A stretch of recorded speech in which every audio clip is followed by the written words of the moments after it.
Hi everybody, Kevin here. Yes, I'm still alive, and well, I've had some things to talk about. So I've thought of some things to talk about for Sky Striker. This is gonna be my deck profile for now, right? In this post Visions Typhoon world. Obviously a great card. Essentially it's just like Allure of Darkness for Sky Striker, specifically Sky Striker, which is great. That means it can be extremely competitive and consistent, and we'll talk more about that as I talk in the deck profile. But for some quick updates, in terms of life stuff, obviously I'm in grad school and like have work and everything, so I've been very busy. Also, Gundam has taken my attention, which of course you didn't know. I love playing Gundam. That's my other channel, which you can sub if you want. You don't have to, I don't really, whatever, right? But that's more or less like where my passion is at the moment. Of course, Sky Striker is always going to be there, but in terms of updates, not really anything to really talk about. Master Duel doesn't really have any updates in terms of like the additional support being added. It's just the same stuff for whatever reason. And also the long form Sky Striker video, still working on it, but unfortunately due to scheduling and stuff like that, like I can only basically work on it like at night, right? Otherwise, because when I try to record audio, it's either when nobody's home or the washing machine is on or something like annoying noise like dogs and stuff like that, and I don't want to ruin the quality of the video for y'all with that stuff, right?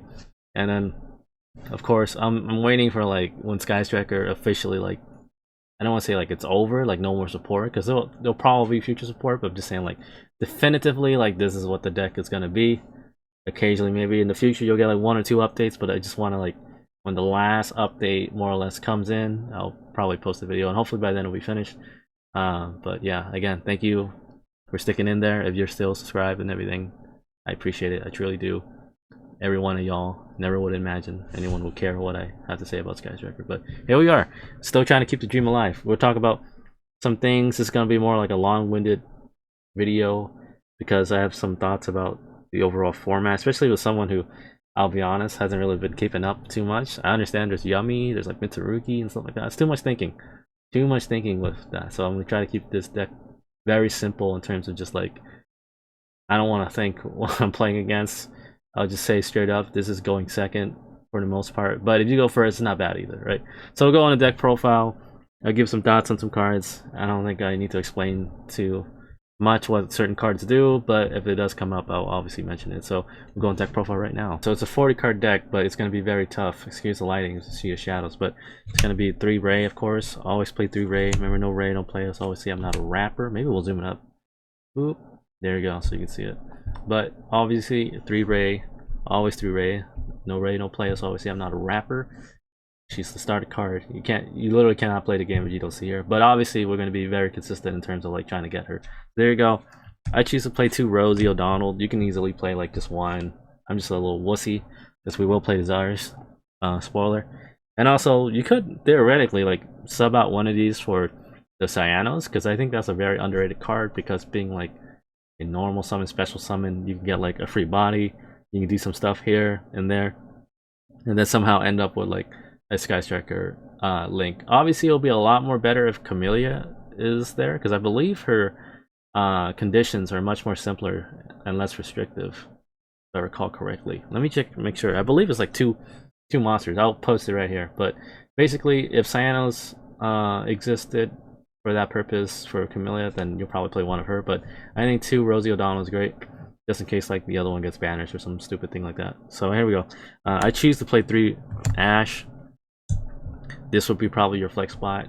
I always love playing Ash because you never know. Like, I always think like, oh, you're playing against like meta all the time, right? So obviously you'll be catered towards that, but every once in a while you're gonna play some random ass like Blue Eyes or some other random deck I could think of on top of my head that like dies to Ash, or not dies to Ash, but like Ash should be a significant roadblock for that deck. So this is against Rogue, whatever you want to say. It's always a generic good card, right? So I always like Ash. I always try to play Ash if I can, but obviously if you don't want to play Ash, I don't blame you. You can play like no hand traps, it's fine. Of course, those are the monsters, easy peasy, right? 3 and Gag. We all know what it does. Pot of Greed on crack. Obviously 3 Widow, always 3 Widow. Don't be like weird and play like 2 for some reason, because like, oh, it never comes up. The third one will always come up if if you're doing things correctly, and you're gonna be drawing constantly. So it's always good to have Widow anchors. I don't understand it when sometimes I see like people play 2. Props to them, but You always got to play 3. It's like this is like the best card in the game. I mean, not in the game, but like for Sky Striker, you know what I mean? Like you can play the deck with 3 Little Anchor. You can't play the deck without it, you know? Like you can play the deck without 3 Engage, which you know we did. It was at 1, but you can't play the deck without Little Anchors. That's what I think. So it's obviously an amazing card. It's one of what I call like the guaranteed negate interaction, whatever you want to say, right? You can I mean, you can call by hand trap, stuff like that, but you cannot. This has to be responded to. That's what I think. There you go. Course 3, then Kage, LTK, make your cheap Sky Striker 0. Self-explanatory, right? Now it's more often for you to get that attack boost. So one of the big weaknesses for Sky Striker, of course, was that had low attack. Now it's kind of like mitigated with this card N0. So there you go. Now we play like the other cards that are important. Call by, we know, because say no to Droll and Lockbird, obviously. Play 1 multi-roll, just so we can set up stuff. Shark Cannon to banish, I believe, Mitsurugi, like that 1 ritual card, I think, that can like summon from grave and then do, you know what I mean. Of course, 2 Lemon's Gate. Lemon's Gate is a very underrated card, if not very good, because it can basically return cards up to the field, so it's like a non-destruction kind of thing. You can play around certain cards with that. You can do this with Sky Striker 0, so you can get like the Ray effect and Rose and stuff like that, so obviously very good. And then remember, it says every 3 shuffle cards, so technically you have 4, so the next even number will be 6. So 2 more cards, blah blah blah, right? Easy. There you go. I know some people play 1, but I always like having the extra 1 just in case like you can't recycle it. And it's always, to my opinion, like a good card to have like drawn or something like that. Like 1 in the graveyard, you'll have 1 in deck that you can search or like whatever. So there you go. Of course, 1 Horny Drones, because it can be like a 1 card Sky Striker A0, of course, with Kagari added back to hand. It'll be kind of a waste, to be honest, but you can do it, and it's like another starter card. Right, here you go. The other spells, right? 3 upstart, draw it, draw power, and then finally, Radiant Typhoon Vision. This is a common, so this kind of scares me a little bit because maybe it doesn't, because I don't think any other deck really plays this card off the top of my head, unless you play like a little engine. But it feels scary to me because this is a common. It's probably gonna get like hit somehow because I know Komani's gonna do it. But if you don't know what it does, essentially you draw 2 cards and you have a Radiant. And then basically if you have a Radiant Typhoon card or a quick play spell card in your hand, discard 1 of them, or your entire hand if you don't. So it's like a Lord of Darkness, but obviously better because you just discard it instead of banishing it. So remember, all your Sky Striker quick play spells, there's like a lot of them. That's also why we play the 3rd Little Anchor, just in case like you want to just pitch it, you can. There you go. So it's like a Lord of Darkness, you get to draw 2 for free.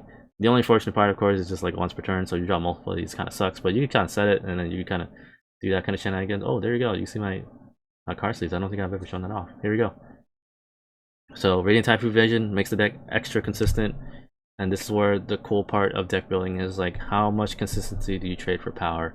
We're playing so many draw cards. Remember, 3 Engage, 3 of this, 3 Upstart, double Desires, keep going on and on. If I could find room, I would try to play a 3rd Desire, but I think 2 is probably more than fine. You never really want to resolve Desires more than once. Drawing it sucks, obviously, but if you're feeling like kind of like this is too consistent, I want to up it a little bit, you can easily maybe take out Desires, put in something else you want. Usually when I try to side, that's what I would do, right? Finally, 2 Danklet, obviously, so you get rid of and have stuff. Very important. And then pitch, of course. Thrust, that's another consistent card. You can easily play 3 of these. I just don't know how to find room. We play double Regeki, same thing. These are decisions in your deck, right? I'm just giving you ideas. But double Regeki, it could be a 3rd if I could find a 3rd one, but I have 2, so that's fine. The 1 single talents, right? And then finally 1 Rhoda, so incredibly consistent. I understand that you can play the field spell and also MST, so you could pop field spell and then get a free Ray from there, but I do think that at some point you're just so consistent that maybe it doesn't matter, right? What would I take out for that little 2 cards, whatever? Probably take out like a Rose, probably take out like and you could probably take out the Ash Blossom, take out the Rose, right? something like that if you want to. I'm just playing this like very, if I go first, if I go second, somehow there you go. And then finally one black goat last. Um, this is like the thrust target. If you draw it, that's great. If not, you're forced to go first. You set this, so that's great. There you go. 40 card main deck. Don't go over it because then it will just ruin your stats and stuff like that. But very, I like to say simple deck. You basically play and try to break their board through Regeki and stuff like that, and you just draw so many cards and have so much disruption anyways through like Widow Anchors, your Lemons Gates. Don't forget your Skyscraper Zero can do that stuff too. And then there you go. Okay, so now here's extra deck. We know 2-0. If I had a third, I would probably play it, but it feels kind of like playing that third, like Hayate, or like a second Shizuku. Remember back in the day? So I understand a lot of people do play 3 because it is technically like another Kagari in a sense, because it can search for like a Skyscraper card basically for free. And also you can recycle stuff with Ray and Rose, and that leads to a lot of OTK. So you probably do play 3. Probably do play 3, but at the moment we only have 2, and for the most part I think 2 is fine if you manage your resources well. You should be okay, because you could recycle 1 with like Lemon's Gate, right? You could, so don't feel so bad if you can't get the third, in my opinion. Of course, but you do need to play 3 Red Ray. That's the best one, because it adds back Engage, any Sky Striker spell card essentially, so you can just get value. So obviously play 3 of that.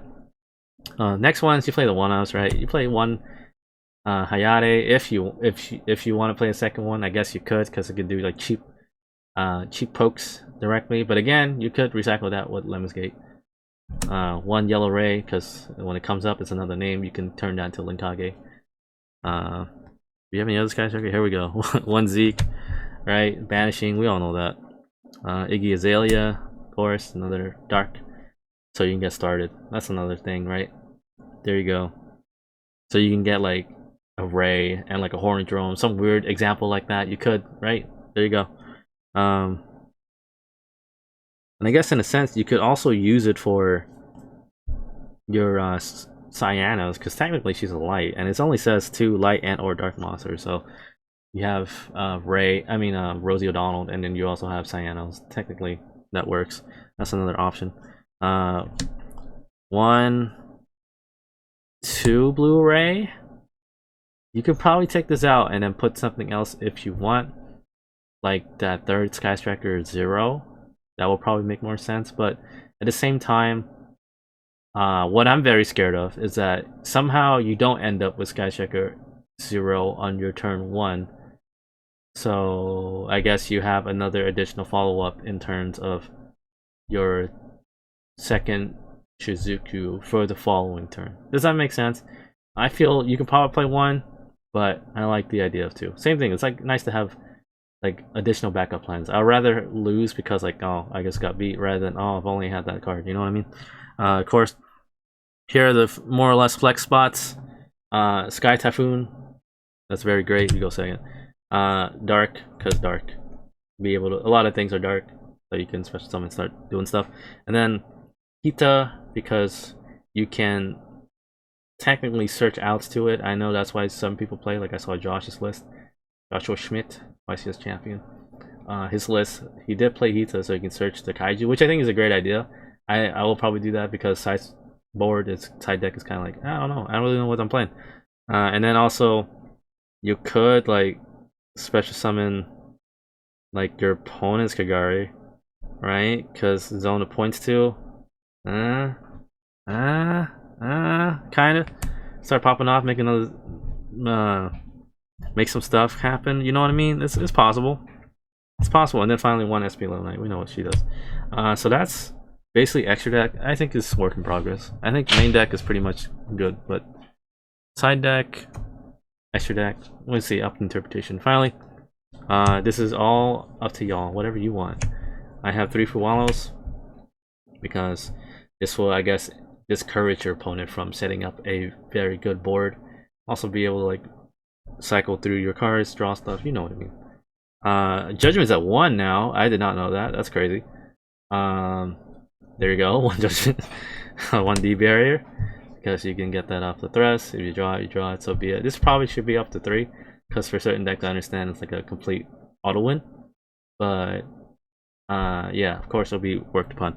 The Duster for spells and traps and stuff like that, those kind of decks. You can probably main deck this, honestly, because we don't really have any form of like spell and trap card removal aside from like Lemon's Gate, but you can do that.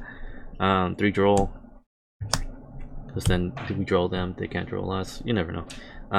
The one Dolgron that we can search off Ahita, of course. The Hamp, because I'm scared. I saw Lunalight has like some kind of big body monster thing. At least you have a search for Kaiju. You have another way to get rid of that untargetable, undestroyable thingy through that. Searching with Hita, that's an example. And then finally 3 Nib, because I believe that Malice is still a thing, right? Is that the Alice in Wonderland kind of archetype thing? That's still a problem, so you play 3 Nib to, I guess, at the key choke point, hopefully you nip them, and then you get rid of that token somehow. Good luck. I mean, you have options, right? Obviously. And then finally the one Imperm, I guess, if we play against like Black Goat stuff and it's not really relevant for a matchup, you have another trap you can just side out easily. Because siding is very important. I think that's the most underrated part. Like, you can only really get through like playing experience. But yeah, that's really much it for deck list, gang. Sky Striker. I understand OCG land is like a tier 2 kind of deck, so that's pretty exciting. Is it going to be tier 2 here? Probably, maybe. I think it requires a lot of big brain thinking, obviously, because you see me, gang. Like, you play Sky Striker or Master Duel, you play in real life, whatever. You make one mistake, like, it's probably GG. It's very hard to recover from like one simple decision, but that's what makes it fun, right? That's what makes it fun. That's what makes Sky Striker fun for me, because it's a very like intensive, interactive kind of deck. So hopefully you enjoyed this video. I know it's a little longer, a little rambly, but I just want to get a quick update for y'all, because I understand like nobody's playing Sky Striker really in real. I don't know. We'll see. But anyways, thank you so much for watching. I truly appreciate everybody taking out the time to just hear me ramble about Sky Striker, because, you know, Ray's Bay, Ray's always the GOAT. See y'all around. Bye bye.